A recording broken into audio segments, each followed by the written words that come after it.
So I have here exam number 1, flowchart of special subtraction.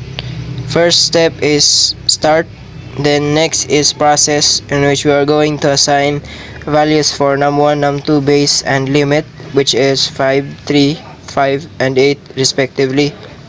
Next is input. We are going to input num1, the value of num1 and num2, which is num1 equals 5, num2 equals 3.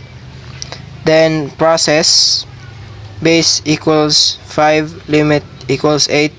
Then we come up with a decision, and so 5 equals to 8. If our decision is no, then we're going to process base equals 5 plus 1 plus 1 plus 1, and until our base is equal to the limit.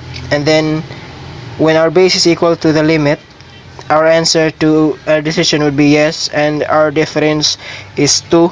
We're going to display the difference 2 here. And then lastly is we are going to end the flowchart.